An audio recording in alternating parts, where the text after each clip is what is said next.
So, hello again everyone. We are now here in the Multisim simulator to perform the experiment number 13, Asynchronous counter.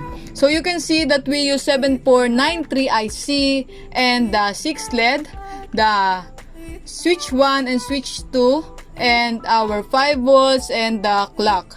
So, now let's interconnect the circuit shown here. So first, we will connect our switch to the number 2 and number 3 of the IC. So switch 1 in the number 2 and switch 2 in the number 3. So next, also we will connect this to the 5 volts and also to the ground.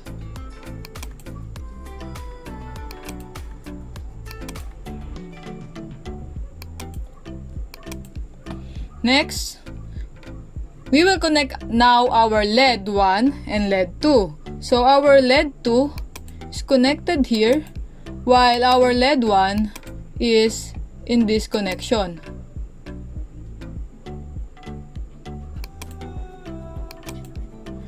Next, the negative side is connected in our ground. And now, let's go to the LED 6 to LED 3, which is our in 6 and to the in 3.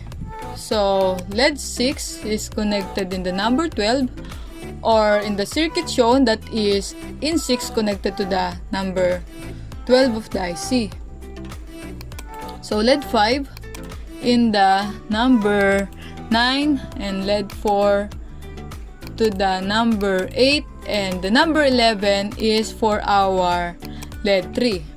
So that LED, the negative side of it is connected in our ground. So I will connect this to that connection.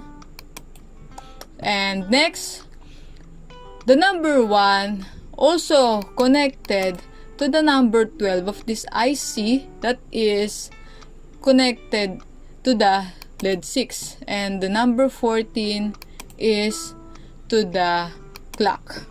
So after we interconnect the circuit, we need to double check our work to ensure that everything is in order before proceeding to the experiment, which is, let's say, to run it.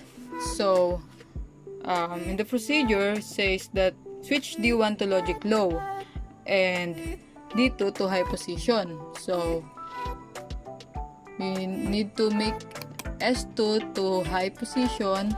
Then observe the light pattern display by in 3 to in 6.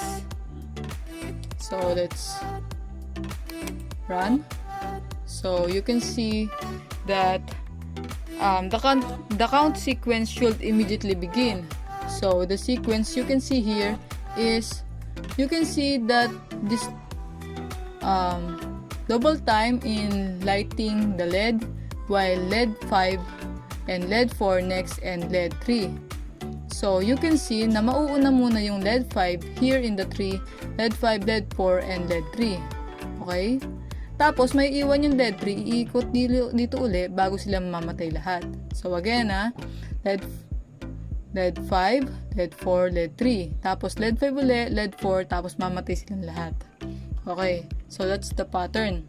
So, next, make D2 and D1 switch on, or our S1 and S2, we make it on. So we need to observe again the counting. So okay, so what the changes? So I think there's nothing changed here, because you can see that the pattern I said earlier is the same. LED 5, LED 4, LED 3, and again LED 5, LED 4, and again. So let's stop. So next, disconnect the jumper wire from the clock pulse to the clock input. What happens to the counting? So we need to disconnect this wire.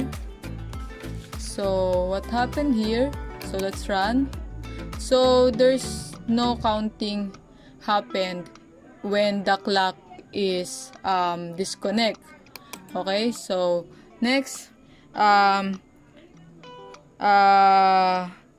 reconnect the clock input. So we need to reconnect the clock input, then disconnect the jumper wire from number 12 and number 1. So this is the number 12, this is the from the number 1 and the number 12. So we will disconnect this, and what happens to the counting? Also, there's no counting happened. The LED did not turn on. So next, switch off the power supply and connect the clock pulse to the number 1 pin. So we will connect this pin to the number 1, and let's see what is the light pattern displayed. So let's run. So you can see here that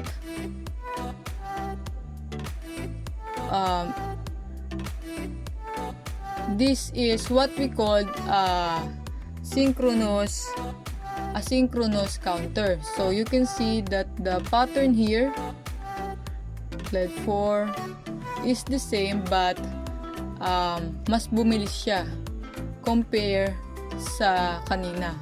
So that's all for this experiment number 13. I hope you learned something new about this experiment. Don't forget to subscribe and like this video. Thank you.